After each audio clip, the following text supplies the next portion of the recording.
Hello बच्चों, देखो बेटा, आज इस वीडियो के थ्रू जो हमारा अभी लेटेस्ट टॉपिक चल रहा था, प्रॉपर्टीज ऑफ डेफिनेट इंटीग्रल्स, ठीक है, उसके ऊपर आज से इस वीडियो सीरीज के थ्रू मैं कुछ टिपिकल क्वेश्चंस जो हैं वो स्टार्ट कर रहा हूं। टिपिकल क्वेश्चंस ज्यादातर ये वो क्वेश्चंस हैं जो 6 मार्कर होते हैं, 6 नंबर के होते हैं, ठीक है। तो पूरी प्रॉपर्टीज ऑफ डेफिनेट इंटीग्रल्स में आपको पता है, प्रॉपर्टीज ऑफ डेफिनेट इंटीग्रल्स में 5 मेन प्रॉपर्टी हैं। 5 मेन प्रॉपर्टी में से ज्यादातर किसी ना किसी प्रॉपर्टी में, चाहे प्रॉपर्टी 1 हो, 2 हो, 3 हो, 4 हो, इनमें से कुछ क्वेश्चंस ऐसे होते हैं जो थोड़े टिपिकल कैटेगरी के होते हैं, टफ कैटेगरी के होते हैं, राइट। और ऐसे क्वेश्चंस ज्यादातर 6 मार्कर होते हैं। तो आज इस वीडियो के थ्रू मैं प्रॉपर्टीज ऑफ डिफरेंट इंटीग्रल्स पे कुछ टिपिकल या कुछ 6 मार्कर क्वेश्चंस को डिस्कस करना शुरू कर रहा हूं। ये वो क्वेश्चंस हैं जो ज्यादातर आपके डाउट्स में ही आएंगे, तो उन डाउट्स को ही मैं अपनी तरफ से क्लियर कर रहा हूं, ठीक है। तो बेटा हेडिंग डाल लीजिए, सम टिपिकल प्रॉब्लम्स टफ, ठीक है, from properties of definite integrals. ये ज्यादातर क्वेश्चन मैंने अपने असाइनमेंट से ही पिक किए हैं, बस हाँ, इनको मैं थोड़ा सा रैंडमली ऑर्डर में ले लूंगा। प्रॉपर्टी 4 का या 3 का या 1 का थोड़ा सा जिगजैग ऑर्डर में लूंगा। तो आज मैं सबसे पहले प्रॉपर्टी नंबर 4 के ऊपर जो थोड़े से दो टफ प्रॉब्लम्स हैं, दो टफ क्वेश्चंस हैं, उनको बेटा मैं सबसे पहले आपके साथ डिस्कस करूंगा। दोनों ही 6 मार्कर क्वेश्चंस हैं, जरा ध्यान से देखिएगा, ठीक है। हेडिंग आप डाल चुके हैं, प्रॉपर्टीज ऑफ डेफिनेट इंटीग्रल्स पे जो टफ क्वेश्चंस हैं, 6 मार्कर क्वेश्चंस हैं, वो मैं अब डिस्कस करना शुरू कर रहा हूं, ठीक है। एक ही जगह ये रहेंगे, तो कभी भी आपके लिए इनके लिए इन क्वेश्चंस का रिवीजन करना थोड़ा इजी रहेगा, ठीक है। क्वेश्चन सबसे पहले बेटा 2 क्वेश्चंस लिख लीजिए। इवैल्यूएट करना है modulus of x sin pi x under the limit -1 to 3/2, and number second evaluate करना है -2 से 2 मॉडुलस के अंदर बेटा x cos pi x, right, limit क्या है -2 to 2, ठीक है। तो ये बेटा 2 6 मार्कर क्वेश्चन है, दोनों ही, ठीक है। एक क्वेश्चन मैंने आपकी एनसीईआरटी से लिया है, ठीक है। वो बात लगी कि एनसीईआरटी वाले तो इतना शॉर्ट में करता है कि आपको लगेगा ही नहीं कि ये 6 मार्कर क्वेश्चन है, आधे पेज में क्वेश्चन खत्म कर देता है वो। और ये क्वेश्चन मैंने एनसीईआरटी एग्जाम्पलर से लिया है। तो ये दोनों ही अच्छे, इंपॉर्टेंट और थोड़े से टिपिकल क्वेश्चंस हैं, राइट। तो ऐसे टिपिकल क्वेश्चंस को एक अलग से हाईलाइट कर लीजिएगा, अलग से लिस्ट बना लीजिएगा, राइट। तो जब इकट्ठे रहेंगे तो वो आपके लिए थोड़ा सा इजी रहेगा कभी भी रिवीजन करना, राइट। तो चलिए बेटा, we start from this question, ठीक है। सबसे पहले फंक्शन किस में है? मॉडुलस में है, ठीक है। मॉडुलस फंक्शन आते ही अब आपके माइंड में क्या स्ट्राइक करना चाहिए? Main property number 4। मैंने आपको बताया था जब भी फंक्शन मॉडुलस में हो, मेन प्रॉपर्टी नंबर 4 माइंड में आनी चाहिए। अब उसके लिए हमें क्या करना है कि -1 और 3/2 इनके बीच की लिमिट को लेना है। -1 और 3/2 इनके बीच की लिमिट लेकर इसको हमें ब्रेक करना है, राइट। अब इस बीच की लिमिट को लेने के कई तरीके होते हैं, उनमें से एक जो मुझे लगता है आपके लिए थोड़ा इजी रहेगा, वो तरीका मैं आपको सिखा देता हूं। इसमें बेटा हम क्या करते हैं, पुट x sin पाई x को हमने 0 रख दिया, जो भी मॉडुलस के अंदर वाला फंक्शन है उसको 0 रख दिया। अब ध्यान दीजिए बेटा, एक x है और इनटू में साइन पाई x है। दो फैक्टर्स की मल्टीप्लिकेशन 0 है। जैसे क्वाड्रेटिक इक्वेशन में आप नहीं करते कि दो फैक्टर्स जो हैं जब इक्वल टू ऐसे 0 लिखे होते हैं, मान लीजिए x+3 और फिर एक है x-2, तो आप क्या करते हैं, इधर x+3 0 और x-2 0, दोनों फैक्टर्स को अलग अलग ले लेते हैं। तो वैसे ही बेटा ये दो फैक्टर्स हैं, तो हम क्या लेंगे, इधर x=0 और sine pi x=0, right.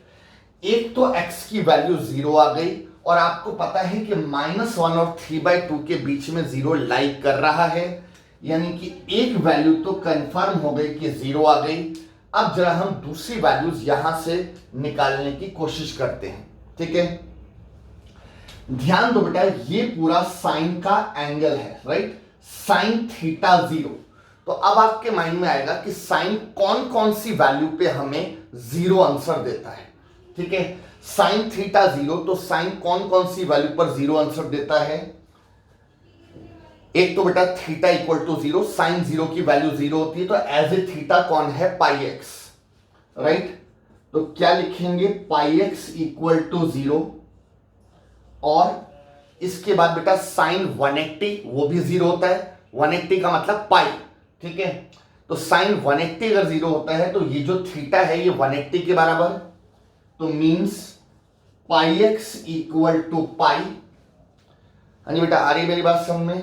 Sine theta अगर 0 है, ठीक है, आपको पता है ये साइन का ग्राफ होता है, ठीक है। तो एक तो बेटा साइन 0 पर 0 होता है, एक 180 पे 0 होता है, एक -180 पर भी 0 होता है, फिर उसके आगे 360 पर भी 0 होता है, फिर -360 पर भी 0 होता है। बट आपको वैल्यूज वो लेनी है जिनसे जो x आए वो इस बाउंड्री के बीच में लाई करे, ठीक है। देखो मैंने साइन थीटा 0 है, ध्यान से समझना, थोड़ा सा टिपिकल है। साइन थीटा 0 है तो थीटा 0 डिग्री हो सकता है, थीटा 180 डिग्री हो सकता है, थीटा बेटा 360 डिग्री भी हो सकता है, साइन 360 भी 0 होता है, ठीक है। बट अब उसे लेना है या नहीं लेना है वो अब आपको देखना पड़ेगा। पहली बात तो यहां से x जब मैंने निकाला तो 0 आ गया। अब 0 तो मेरे पास ऑलरेडी पहले भी था, यहां से भी x 0 आ गया। यहां से x निकाला तो बेटा पाई से पाई कैंसिल होके 1 आ गया।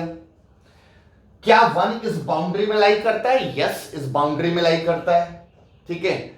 अब हम और वैल्यूज देखते हैं कि क्या कोई और वैल्यू है जिस पे लाई कर रहा है, ठीक है। तो इसके बाद अगर आप देखें तो बेटा साइन -180, ठीक है, साइन 180 0 होता है, साइन का -180 भी 0 होता है। ये देखिए ना, ग्राफ अगर बैक साइड में ले जाएंगे तो -180 भी 0 होता है, ठीक है। तो इसी के नीचे मैं लिख लेता हूं कि पाई x=-पाई, पाई x=-पाई।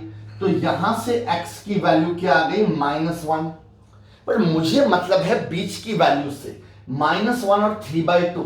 बेटा -1 और 3/2, ठीक है, के बीच की अगर मैं वैल्यूज की बात करूं तो 0 इसके बीच में लाई कर रहा है, -1 से 3/2, और ये बेटा 1 भी इस बाउंड्री के बीच में लाई कर रहा है। -1 भी आया, बट -1 से मेरा फायदा नहीं क्योंकि -1 तो ऑलरेडी है, ठीक है। और अगर आप कहें कि सर हम थोड़ा और आगे बढ़ते 360, आप 360, मैं सिर्फ आपकी सेटिस्फेक्शन के लिए दिखा रहा हूं, नोट मत करना, ठीक है।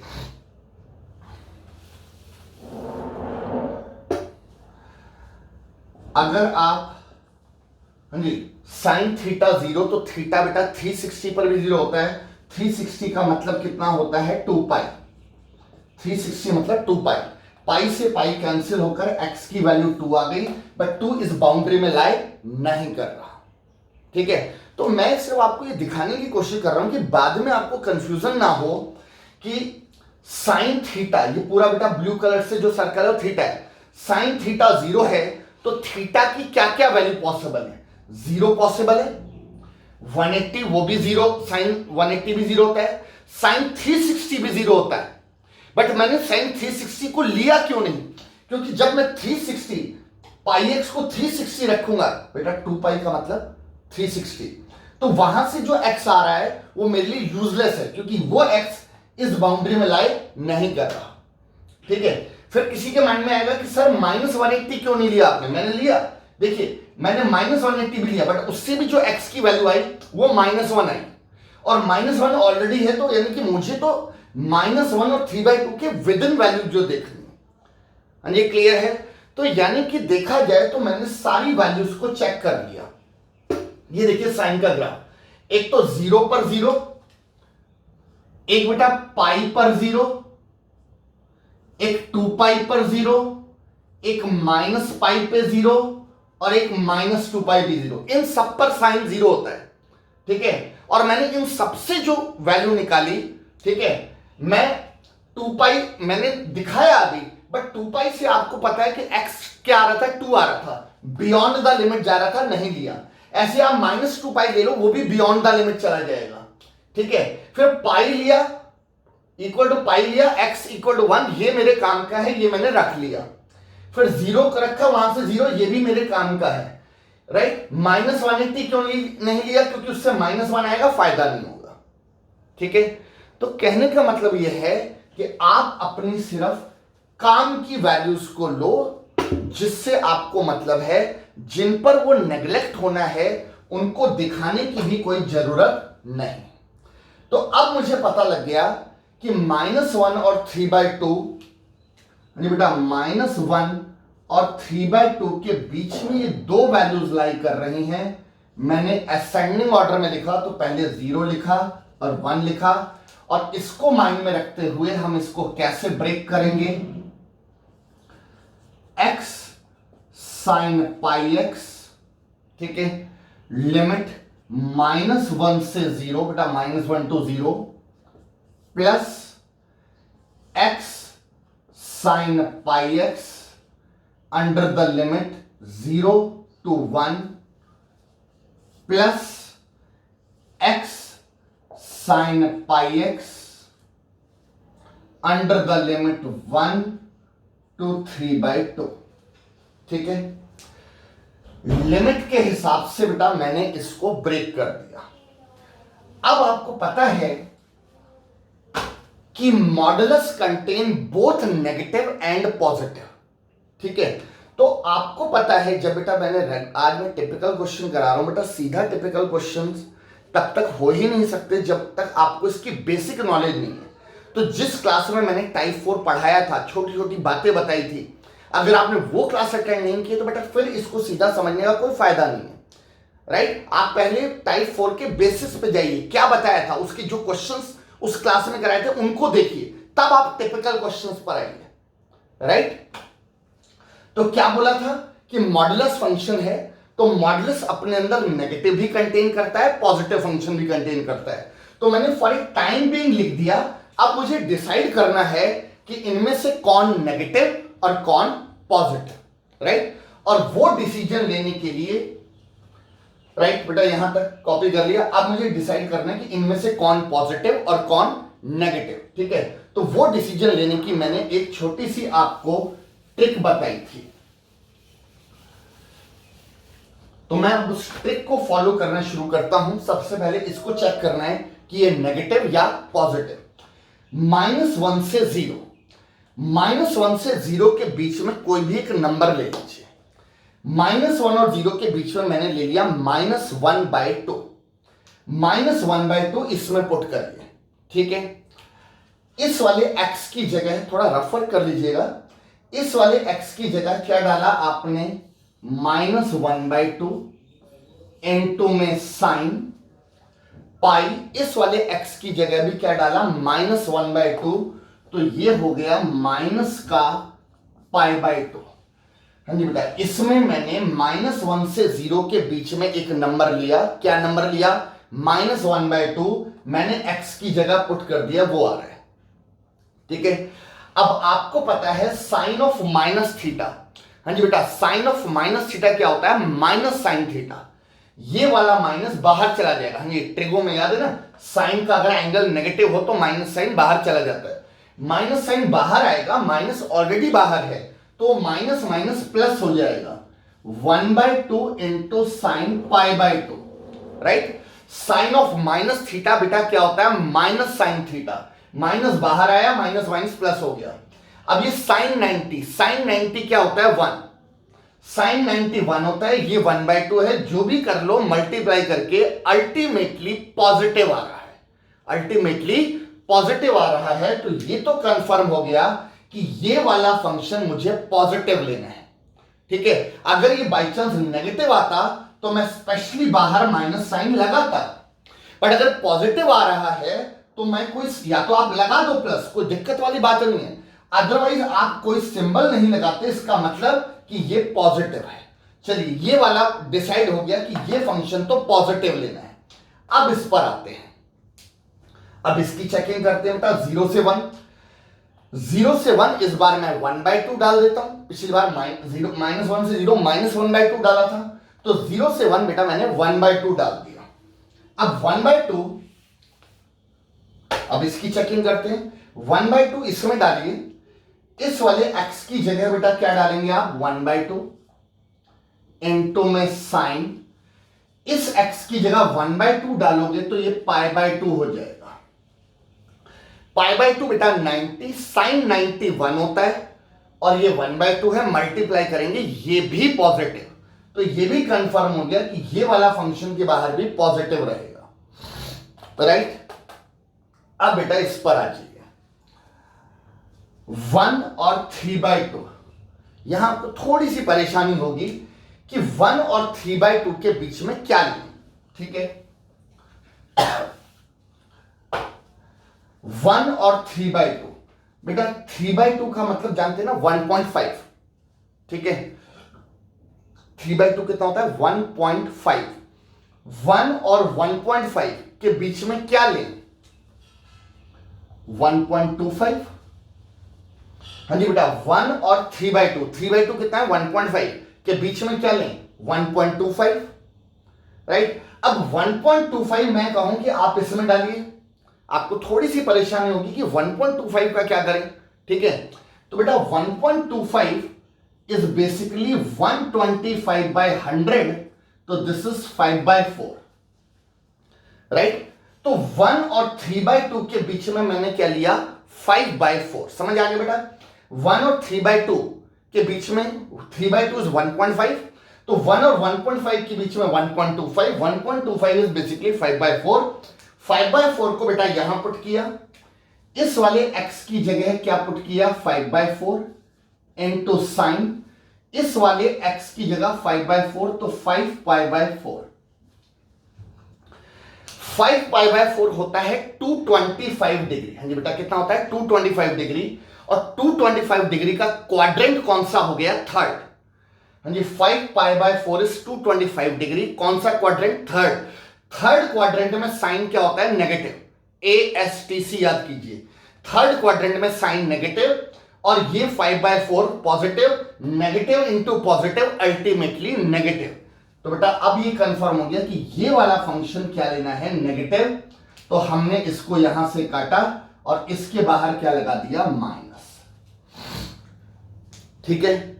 तो मॉडुलस फंक्शन में हमारा पहला एफर्ट क्या होता है, बीच की लिमिट्स को ढूंढना, वो ढूंढना, उसके बाद उसको लिखने के बाद ये डिसीजन लेना कि इनमें से कौन सा फंक्शन पॉजिटिव और कौन सा function negative, because modulus function contain both positive and negative function, ठीक है। क्लियर है यहां तक। अब क्या करें, अब माइंड में तो यही आता है कि इंटीग्रेट करो और upper limit minus lower limit, ठीक है।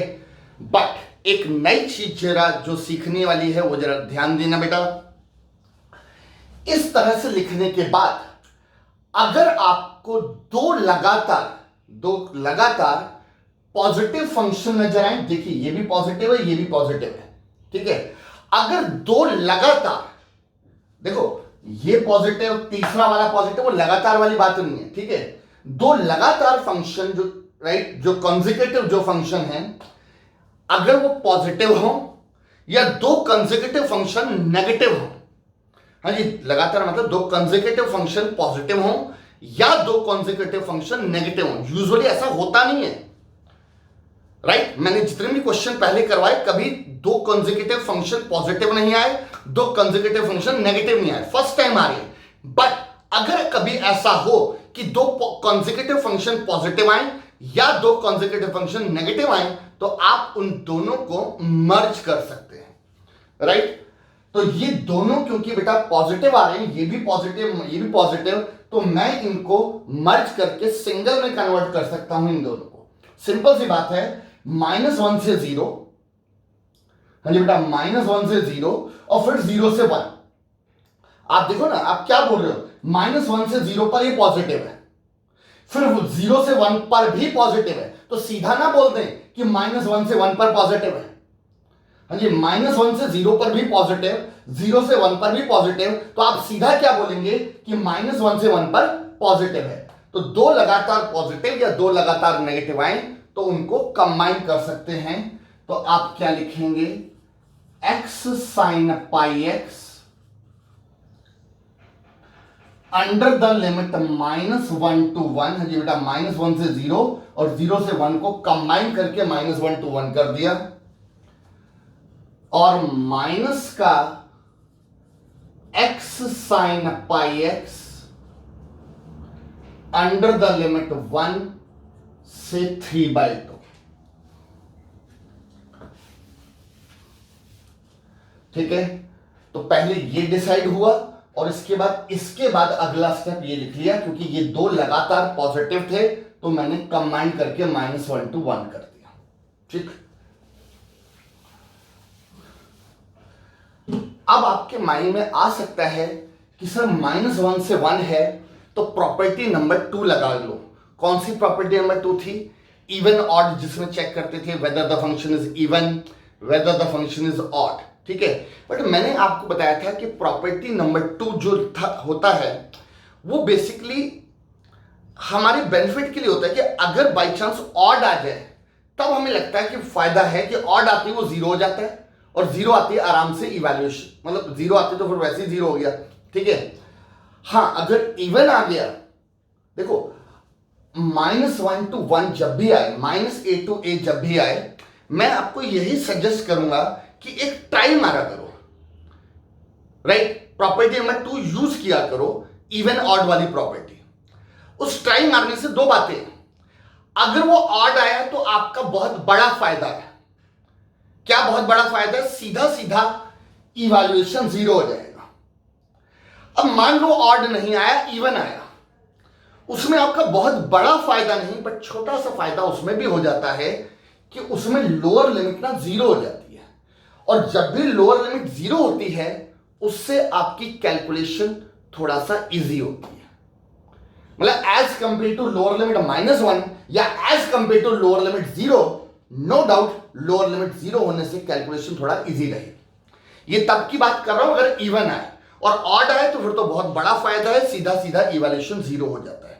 ठीक है, तो इसलिए -a to a को माइंड में रखते हुए मैं इसमें पहले चेक करता हूं कि whether the function is even और ऑड। वहां मुझे कुछ नहीं चेक करना क्योंकि वहां पे ऐसी कोई सिचुएशन नहीं है, मैं सिर्फ इतने वाले हिस्से के लिए चेक कर रहा हूं। ठीक है, तो इसे चेक करने के लिए कि ये फंक्शन इवन है या ऑड है, आपको ट्रिक पता है। हम क्या करेंगे कि let fx equal to x sin πx, जिसको चेक करना है कि ये इवन है या ऑड है, मैंने इसे लिया और यहां से मैं क्या निकालूंगा, f of -x। Even odd check करने के लिए जहां जहां x है वहां पे आप -x पुट करेंगे। इस वाले x को बेटा -x पुट किया इनटू साइन, इस वाले x को -x पुट करते ही माइनस का πx हो गया। हाँ जी बेटा, इस वाले x को -x, इस वाले x को -x पुट करते ही माइनस का πx, राइट? और अभी हम थोड़ी देर पहले बेटा इस बात का जिक्र कर रहे थे कि साइन ऑफ -θ क्या होता है, -sin θ। ठीक है, तो ये प्रॉपर्टी लगाएंगे तो बेटा माइनस साइन बाहर आ जाएगा और माइनस और माइनस प्लस हो जाएगा, राइट। तो क्या आएगा, x साइन पाई x, और ये जो बेटा आया वो ये रिपीट हो गया, ये जो आया वो रिपीट हो गया, और ये बेटा किसके बराबर है, fx के, ठीक है। तो मैं इसकी जगह क्या लिख दूंगा, fx। तो क्या लिखेंगे कि since f of minus X equal है किसके, fx के। अगर एग्जैक्टली इक्वल आता है तो आपको पता है फंक्शन क्या होता है, इवन होता है। हाँ, अगर माइनस साइन का डिफरेंस आ जाता तो फंक्शन ऑड हो जाता, वो आपके लिए थोड़ा ज्यादा बेटर ऑप्शन थी, सिचुएशन हो जाती, बट चलो नहीं है तो नहीं है, कुछ कर नहीं सकते। तो f of minus X equal to F X, therefore the given function fx is even. ये फंक्शन, इसकी चेकिंग हुई है तो ये फंक्शन बेटा क्या होगा, इवन होगा, राइट। और अगर ये फंक्शन बेटा इवन है तो मतलब आपको कई बार लगेगा कि सर इवन है, फायदा क्या हुआ, फायदा हो गया बेटा, थोड़ा सा बड़ा फायदा नहीं, छोटा फायदा जरूर होगा कि लोअर लिमिट 0 हो जाएगी। तो राइट, तो इवन में क्या होता है कि हम बाहर 2 लगाकर लोअर लिमिट को बेटा 0 कर देते हैं, ठीक है, ये क्लियर है। तो आप बेटा इसी के नीचे लिखिएगा, मैं ऊपर लिख रहा हूं,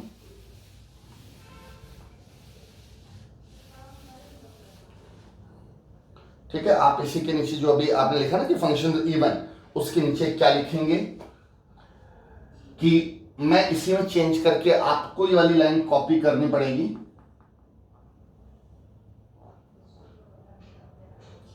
क्योंकि फंक्शन इवन है तो लोअर लिमिट को 0 करके बाहर 2 लगा दिए, ये कॉपी कर लीजिए। तो कंफ्यूज मत होना कि लिमिट -1 से 1 थी, अब ये 0 से 1 और 2 बाहर कहां से आ गया, क्योंकि हमें चेकिंग में ये पता लगा कि ये वाला फंक्शन इवन है। तो जो अभी आप लिख रहे थे कि देयरफॉर फंक्शन इवन, तो उसकी नेक्स्ट लाइन में ये कॉपी कर लीजिए पूरी लाइन, ठीक है, क्लियर बेटा यहां तक। चलिए अब क्या करें, अब तो बस इंटीग्रेट करना है, और upper limit minus lower limit, और ध्यान से देखिए बेटा इसकी इंटीग्रेशन में क्या लगेगा, बाय पार्ट्स। x क्या है, अलजेब्रा, और ये क्या है, ट्रिगो। अलजेब्रा और ट्रिगो की मल्टीप्लिकेशन क्या लगेगा, बाय पार्ट्स, और इसको देखिए इसमें भी बाय पार्ट्स। तो क्या हम 2 बार बाय पार्ट्स लगाएंगे, एक ही चीज 2 बार करके टाइम क्यों वेस्ट करना। अगर कोई छोटी मोटी होती तो चलो कर देते, पर आपको पता है बहुत बड़ा नहीं तो बहुत छोटा भी नहीं है, बाय पार्ट्स लगाना पड़ेगा। तो वही सेम चीज 2 बाय पार्ट्स लगा के क्यों टाइम वेस्ट करना, ठीक है। तो फिर हम क्या करें, लेट इक्वेशन 1, ठीक है, और अब थोड़ी देर के लिए लिमिट्स वगैरह छोड़ दो, ये 2 ये सब छोड़ दो, आप simply x into sine pi x को इंटीग्रेट करिए। लिमिट सब छोड़ दिया, क्योंकि मुझे पता है 2 बार इंटीग्रेट करके मैं क्यों टाइम वेस्ट करूं, तो मैं एक बार इंटीग्रेट करूंगा और यहां पर वैल्यू डाल दूंगा।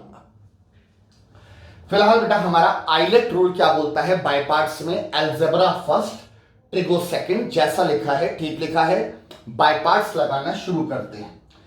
फर्स्ट फंक्शन बेटा as it is copy, second की इंटीग्रेशन, साइन की इंटीग्रेशन पहले minus cos pi x by pi. ये बाय पाई क्यों आया, trial and error rule integration का जरा रिवाइज कर लीजिएगा। ये साइन की इंटीग्रेशन क्या होती है, इंटीग्रेशन माइनस कॉस हो गई, फिर एंगल की डिफरेंशिएशन से डिवाइड हो गया, माइनस इंटीग्रेट करना है डिफरेंशिएशन ऑफ फर्स्ट। बेटा फर्स्ट में कौन है, एक्स की डिफरेंशिएशन 1, सेकंड की इंटीग्रेशन माइनस का cos pi x by pi dx, बेटा differentiation of first into integration of second, इसकी integration minus cos pi x by pi, ठीक है। इससे मल्टीप्लाई करेंगे माइनस का x cos pi x by pi, जी बेटा माइनस आगे आ गया, माइनस का x into cos pi x by pi, ये माइनस बेटा बाहर गया, माइनस माइनस प्लस हो गया, ये बाय का पाई ये भी बाहर गया। हाँ जी बेटा, माइनस बाहर गया पॉजिटिव, ये पाई कांस्टेंट है ये भी बाहर गया। क्या बचा? Cos pi x dx minus का x cos pi x by pi plus 1 by pi बेटा बाहर, इसकी इंटीग्रेशन, कॉस की इंटीग्रेशन क्या होती है? साइन। तो कॉस पाई एक्स की पहले क्या होगी? साइन पाई एक्स बाय पाई। हाँ जी, कॉस पाई एक्स की sign pi x by pi. ठीक है, और नाउ अल्टीमेटली अब इसे क्या लिखेंगे? माइनस का x into cos pi x by pi plus sign pi x by पाई का स्क्वायर। हाँ जी बेटा, pi into pi, pi square हो गया, राइट। तो ध्यान देना, इतने पार्ट की जो इंटीग्रेशन है वो मैंने ये निकाल ली, दिस इज द इंटीग्रेशन। हाँ जी, क्लियर है? आ रहा है समझ में? ये बेटा साइन है, right, sign pi x by pi square. तो इतने पार्ट की इंटीग्रेशन ये रही। प्लस सी क्यों नहीं लगाया? क्योंकि मुझे पता है ये डेफिनेट का क्वेश्चन है, मैं वहां डालूंगा अभी, तो लिमिट्स लगी हुई है, डेफिनेट का क्वेश्चन है और सी नहीं आएगा। ठीक है, तो अब आप इसे रिकॉल करेंगे, इक्वेशन नंबर 1। ठीक है, तो क्या लिखोगे बेटा? देयरफॉर इक्वेशन 1, ये जो आपने इक्वेशन 1 बनाई थी, अब ये क्या हो जाएगी? ये वाला 2 बाहर का बाहर, विद इन ब्रैकेट इसकी इंटीग्रेशन, माइनस का x into cos pi x by pi plus का sine pi x by pi square. हाँ जी बेटा, इसकी इंटीग्रेशन मैंने ये लिख ली। ठीक है, लिमिट्स क्या हैं? 0 to 1 माइनस इसकी इंटीग्रेशन बेटा फिर मैंने लिख ली, क्या इंटीग्रेशन है? माइनस का x into cos pi x by pi, ठीक है, प्लस का sine pi x by pi square, और बेटा लिमिट क्या है? 1 से 3/2। ठीक है, और अब इसमें बेटा upper limit minus lower limit. हाँ जी, इक्वेशन नंबर 1 मैंने इंटीग्रेशन जो की करके लिमिट्स वगैरह लगा दी। ये 2 ऑलरेडी क्वेश्चन उसमें था, इक्वेशन 1 में। अब ध्यान से बेटा कैलकुलेशन 2 बाहर, पहले हम अपर लिमिट डालेंगे। क्या डालेंगे? Upper limit. ठीक है, माइनस का 1, एक्स की जगह 1, कॉस पाई, बेटा एक्स को 1 डालते, cos pi by pi plus sine pi by pi square. ठीक है, ये बेटा फिलहाल अपर लिमिट डाल के आया है। ठीक है, अपर लिमिट डाल दी इस पूरे में, माइनस लोअर लिमिट, एक्स को 0 डालते ही ये वाला हिस्सा तो सीधा सीधा 0 हो गया, प्लस इस x को 0 डालते ही 0 इंटू पाई 0, क्या आ गया? Sine 0 by pi square, bracket close. हाँ जी बेटा, अपर लिमिट 1 डाल दी, माइनस लोअर लिमिट 0 डाल दी। अब जरा यहां पर आते हैं, माइनस अपर लिमिट डालेंगे तो माइनस x की जगह है 3/2 इंटू में कॉस, इस x को 3/2 डालते ही 3π/2 बाय पाई प्लस इस x को 3/2 डालते ही साइन 3π/2, यानी x की जगह 3/2 डाल दिया बाय पाई स्क्वायर। ठीक है, ये बेटा ब्रैकेट किसका हो गया? पूरा अपर लिमिट। हाँ जी बेटा, 3/2 डाल दिया, दिस इज अपर लिमिट, और माइनस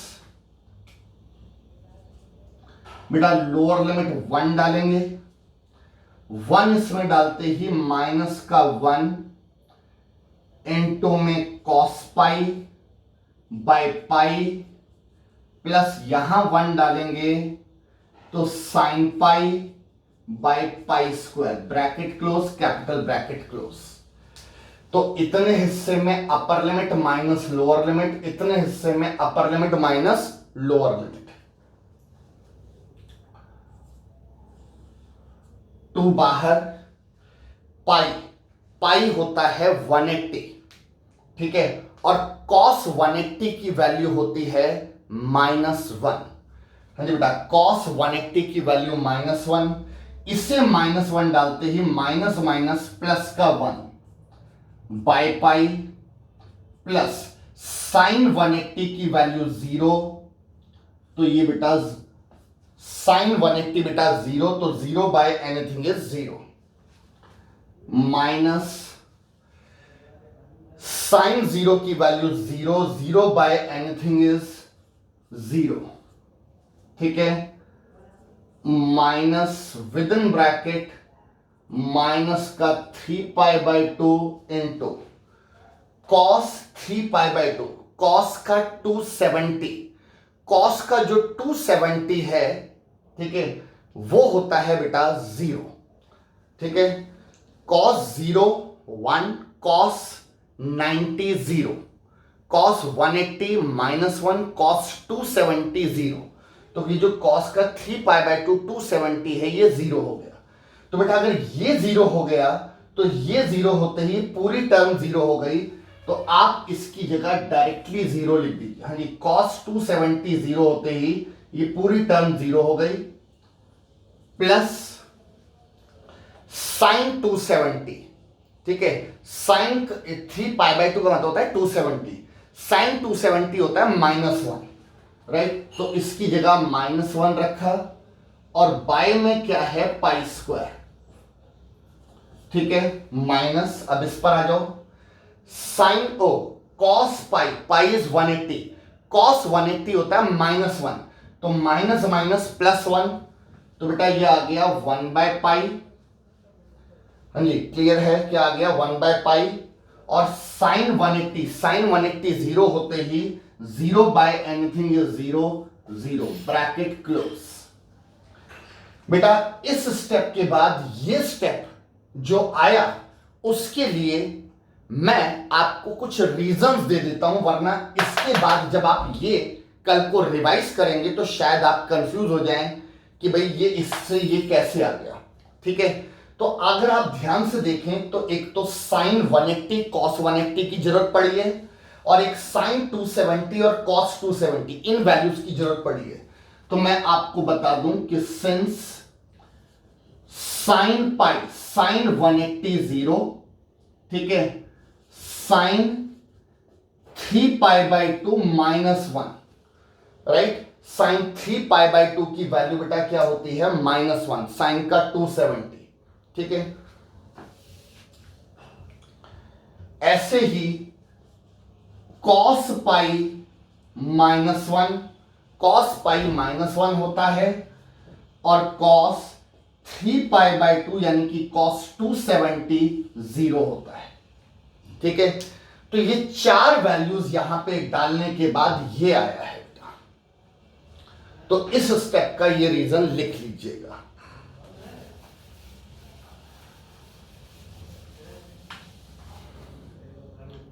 डन। और अब 2 बाहर, इस ब्रैकेट की कैलकुलेशन 1 बाय पाई बचेगी, सिर्फ 1 बाय पाई, माइनस साइन बाहर, इसकी कैलकुलेशन -1 बाय पाई स्क्वायर, और इसकी कैलकुलेशन -1 बाय पाई, ये -1 by pi square -1 by pi, ये बेटा आ गया 2 बाय पाई, ये ब्रैकेट खोलेंगे तो 1 बाय पाई स्क्वायर पॉजिटिव, और प्लस का 1 बाय पाई, 2 बाय पाई और 1 बाय पाई ऐड करेंगे तो 3 bye pi plus 1 by pi square, answer, this is the answer, 6 marker question, ठीक है, अब आप देख लो बेटा कितना एफर्ट कहीं बाहर से होता बिल्कुल नहीं करवाता। एनसीईआरटी का सॉल्ड एग्जाम्पल है और बहुत सारी चीजें सीखने वाली है। मैं ये नहीं कह रहा कि अक्सर आता रहता है, बट मैं ये कह रहा हूं कि अगर बाई चांस आ गया तो आप देख रहे हैं 6 नंबर से कम का नहीं आएगा और पूरे आपके 0 मार्क्स हो जाएंगे अगर आपने इसकी अच्छी प्रैक्टिस नहीं करके गए। बट हाँ, अच्छी बात, प्लस पॉइंट ये, अगर आया तो एज इट इज आएगा, सिंपल सी बात है। और 2 बार इसको कर लीजिए। ऐसे टिपिकल क्वेश्चंस का इलाज यही है कि आप इनको 2 बार करिए। चलिए बेटा, टाइम कम बचा है, जरा अगला क्वेश्चन फटाफट से देखते हैं। Next question is -2 modulus of x into cos pi x. ठीक है, अगर आप इसको प्रीवियस क्वेश्चन की तरह करने की कोशिश करेंगे, इसका जो स्टार्ट है वो अगर आप प्रीवियस क्वेश्चन से करेंगे, आप मत करना, मैं सिर्फ आपको समझाने के लिए एक चीज दिखा रहा हूं, जरा देखिएगा। अगर आप इसको प्रीवियस क्वेश्चन की तरह करेंगे तो जरा देखना उसमें दिक्कत क्या है। मैं आपको दिक्कत बता रहा हूं कि वो काम नहीं करना, पर क्यों नहीं करना उसका रीजन भी दे रहा हूं कि आप प्रीवियस क्वेश्चन की तरह इसको 0 रखेंगे, इधर x 0 और cos पाई x 0। ठीक है, अब यहां से बात आती है cos कौन कौन सी वैल्यू पर 0 होता है, मतलब इसका जो थीटा है। ठीक है, इसका बेटा थीटा एक तो वो 90 पर 0 होता है, हाँ जी, cos 90 0। एक बेटा वो -90 पर भी 0 होता है, 90 पर भी 0, -90 पे भी 0। ठीक है, ऐसे ही cos 270 है ये पाई एक्स यानी कि 270 पर भी 0, और ऐसे ही -270 पर भी 0। अगर cos थीटा 0 है तो इन सारी वैल्यू पर 0 होता है। ठीक है, यानी कि वो जो पाई एक्स है वो 90 हो सकता है, -90 हो सकता है, 270 हो सकता है, -270 हो सकता है। ठीक है, अब यहां से अगर आप देखें तो x की वैल्यू क्या आएगी, 1/2, पाई से पाई कैंसिल। यहां से x की वैल्यू क्या आएगी, -1/2। यहां से x की वैल्यू क्या आ रही है, 3/2। यहां से x की वैल्यू आ रही है -3/2। राइट, और लिमिट क्या है, -2 से 2। ठीक है, अब -2 से 2 के बीच में ये भी आता है, ये भी इसकी बाउंड्री में आ रहा है, ये भी आ रहा है, ये भी आ रहा है। चारों 1 2 3 4 चारों वैल्यूज इसके विदन आ रही हैं। अब चारों इसके विदन आ रही हैं तो आप सोचिए कितनी बार ब्रेक होगा। राइट, पिछले क्वेश्चन में तो बेटा 2 ही वैल्यू आ रही थी और वो 2 वैल्यू बाद में 2 वैल्यू पिछले वाले क्वेश्चन में आ रही थी और 3 हिस्सों में ब्रेक हुआ था, उसमें से 2 कंबाइंड हो गए थे। ठीक है, बट पता नहीं इसमें कंबाइंड होगा नहीं होगा, बट आप देखिए ना 1 2 3 4 वैल्यूज -2 से 2 के बीच में है और 4 वैल्यूज के बीच के रिस्पेक्ट में जब ब्रेक करोगे तो आप सोचिए कितना बड़ा क्वेश्चन हो जाएगा, करते ही रह जाएंगे। राइट, तो इसलिए इस क्वेश्चन की शुरुआत प्रीवियस क्वेश्चन की तरह फिलहाल नहीं हो सकती। उसमें हमने देख लिया क्या समस्या है। ठीक है, तो फिर क्या करें, इसकी शुरुआत कहां से करें, इसकी शुरुआत प्रॉपर्टी नंबर 2 से करिए, इवन ऑड वाली सिचुएशन। ठीक है, इवन ऑड, और उसमें फिर वही बात आ गई कि प्रॉपर्टी नंबर 2 लगाने से, क्योंकि देखो -a to a की सिचुएशन आ रही है। ठीक है, तो प्रॉपर्टी नंबर 2 लगाने से एक तो ये कि अगर ये ऑड आ गया तो फिर बहुत बड़ा फायदा, इवैल्यूएशन 0। इवन आ गया तो चलो बहुत बड़ा नहीं बट काफी फायदा हो जाएगा, क्योंकि लोअर लिमिट 0 आ जाएगी, जिससे कई वैल्यू, जो मैंने अभी 4 वैल्यूज निकाली थी, इन 4 वैल्यूज में से सोचिए 2 नेगेटिव थी, 2 पॉजिटिव थी। अगर लोअर लिमिट 0 हो जाए तो वो जो दोनों नेगेटिव वैल्यू है वो नेग्लेक्ट हो जाएंगी। ठीक है, तो ऑड आ गया बहुत बड़ा फायदा, इवन आ गया तो बहुत बड़ा नहीं बट आधा फायदा तो होगा। ठीक है, तो अब मुझे चेक करना है कि ये इवन है या ऑड है। बस वैसे बता दूं, मॉडुलस फंक्शन हमेशा इवन होता है, कभी ऑड हो ही नहीं सकता। रीजन ये है कि मॉडुलस नेगेटिव को भी पॉजिटिव कर देता है तो सेम ही आएगा।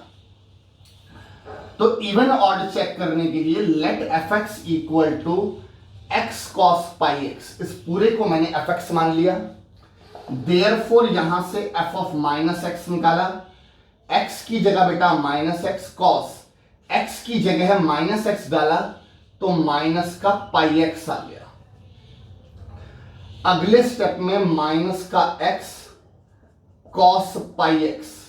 अरे बेटा cos of minus theta cos theta होता है, cos of minus theta cos theta, तो ये आ गया। बट मॉडुलस, मॉडुलस नेगेटिव वाली टर्म को पॉजिटिव कर देगा तो एक्स कॉस पाई एक्स आ गया, ठीक है। और ये चीज बेटा रिपीट हो गई तो वापस से एफ एक्स आ गया। तो क्या लिखेंगे कि since F of minus X equal to F X, therefore function is even, ठीक है। और अगर फंक्शन बेटा इवन हो गया तो अब आप इस चीज को कैसे लिखेंगे, देयरफॉर, आप इसी के नीचे लिखिएगा, मैं ऊपर लिख रहा हूं कि देयरफॉर बाहर टू लगाकर लोअर लिमिट को जीरो कर देंगे, क्योंकि फंक्शन इवन आया तो बाहर टू लगाकर लोअर लिमिट को जीरो कर दिया, ठीक है। समझ आया बेटा। अब इसमें प्रीवियस क्वेश्चन की तरह शुरुआत करें, क्यों राइट। पहले में क्या दिक्कत थी समझ आ गया, बहुत ज्यादा वैल्यूज उसके बीच में आ रही थी, बहुत लंबा हो रहा था। अब आप इसमें प्रीवियस क्वेश्चन की तरह करेंगे तो put x into cos pi X equal to zero, इधर x जीरो और कॉस पाई एक्स बेटा जीरो, ठीक है। तो देयरफॉर पाई एक्स, एक तो बेटा 90 पर जीरो होता है, कॉस 90 जीरो, और एक बेटा 3 पाई बाय 2 270 पर भी जीरो होता है कॉस। इससे और आगे जाने का फायदा नहीं, क्योंकि और आगे जाऊंगा तो जो वैल्यू आएंगी वो इस लिमिट के बियॉन्ड चली जाएंगी। यहां से x आपका 1/2 आ रहा है, यहां से x 3/2 आ रहा है। 0 और 2 के बीच में 1/2 भी लाई कर रहा है, 3/2 भी लाई कर रहा है, दोनों लाई कर रहे हैं। और आगे क्यों नहीं जा रहा, क्योंकि और आगे जाऊंगा तो वैल्यू इस 2 के बियॉन्ड चली जाएगी।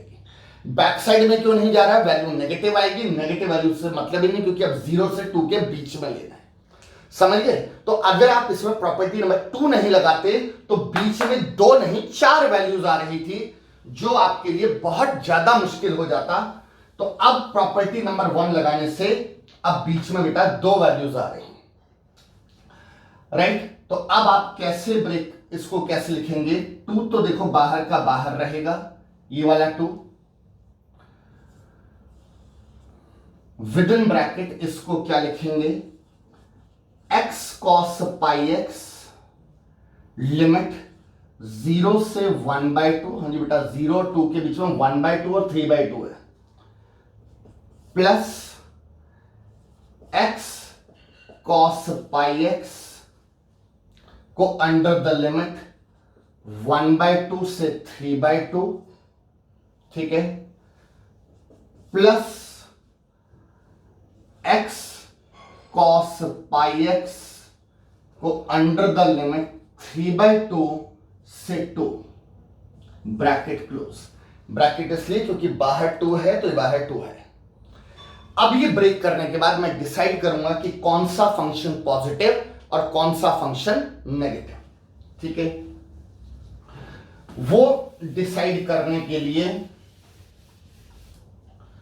जो आपको ट्रिक बताई थी वही ट्रिक है बेटा, 0 और 1/2, 0 और 1/2 के बीच में हमें लगता है क्या लें, 1/4, 0 और 1/2 के बीच में 1/4 बेटा इसमें डालो, ये x 1/4, ये भी 1/4, cos मैं लिख देता हूं इसको 1/4 इंटू कॉस, इस वाले x को 1/4 डालोगे तो π/4, cos 45 की वैल्यू बेटा 1/√2 होती है। जो भी कर लो मल्टीप्लाई करके पॉजिटिव आ रहा है, कंफर्म है कि ये पॉजिटिव रहेगा।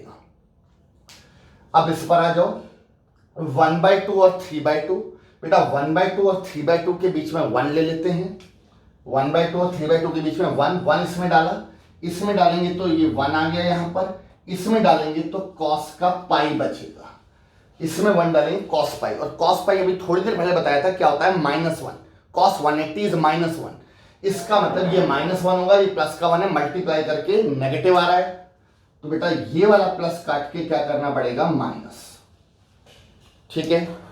अब बेटा इसकी चेकिंग करते हैं, 3/2 से 2, 3/2 वही 1.5, 3/2 कितना है 1.5 और 2, 1.5 और 2 के बीच में 1.75, हाँ जी बेटा 1.5 और 2 के बीच में 1.75, डेसिमल हटाएंगे नीचे 100, राइट। 25 से काटा तो 25 7 और 4 7/4। अब वैल्यू बेटा इसमें डालेंगे तो क्या आएगा, x की जगह हम क्या डाल रहे हैं 7/4, यहां डालेंगे तो cos 7π/4, ठीक है। 7π/4, π/4 होता है 45, 7 इंटू में 45, 7 5 35 का 3, 28 और 3 31, 315 डिग्री का मतलब फोर्थ क्वाड्रेंट। फोर्थ क्वाड्रेंट में कॉस क्या होता है पॉजिटिव, ये पॉजिटिव तो अल्टीमेटली पॉजिटिव, ठीक है। तो अब आपके लिए समस्या थोड़ी और इंक्रीज हो गई। आपने देखा पॉजिटिव नेगेटिव, पॉजिटिव का मतलब कोई भी दो कंबाइंड नहीं हो रहे, ठीक है।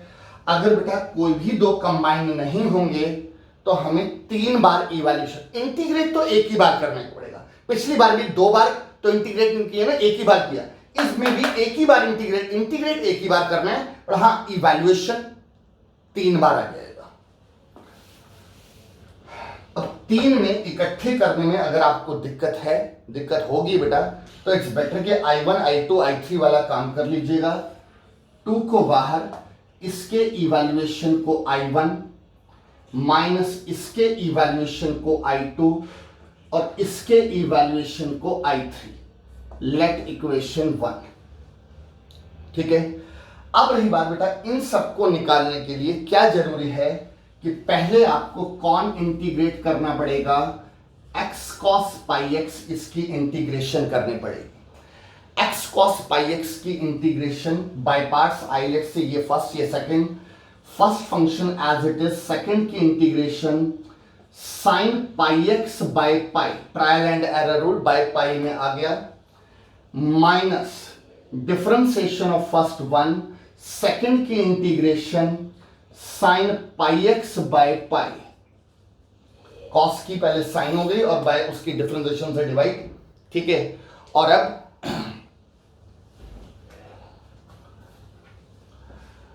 बेटा लिमिट्स का ध्यान रखिएगा। लिमिट्स क्या क्या थी, मैं एक बार इक्वेशन 1 लिख लेता हूं जिससे कि अगर इसको मिटा भी दूं तो प्रॉब्लम ना हो। I1 माइनस I2 प्लस का I3, लिमिट इसमें थी 0 to ½ फिर हाफ से 3/2 और फिर 3/2 से 2, राइट। चलिए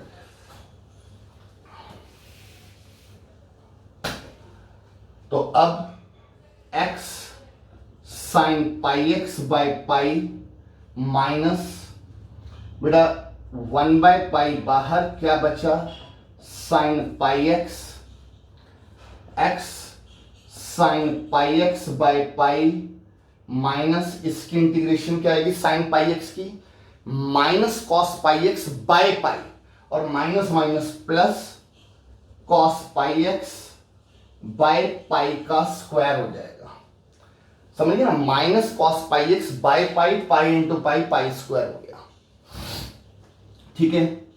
ये आ गया। अब हम ये बेटा इंटीग्रेशन आ गई x cos πx की, ठीक है। अब आप पहले किसको लेंगे, I1 को।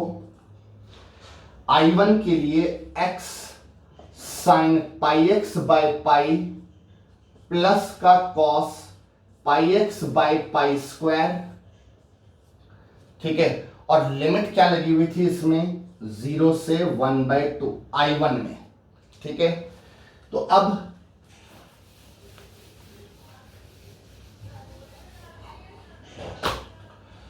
इसमें बेटा अपर लिमिट डालेंगे, x की जगह 1/2, यहां पर भी साइन x को 1/2 डालते ही बेटा π/2 divided by pi plus cos x को पाई 1/2 डालते ही π/2 डिवाइडेड बाय पाई स्क्वायर।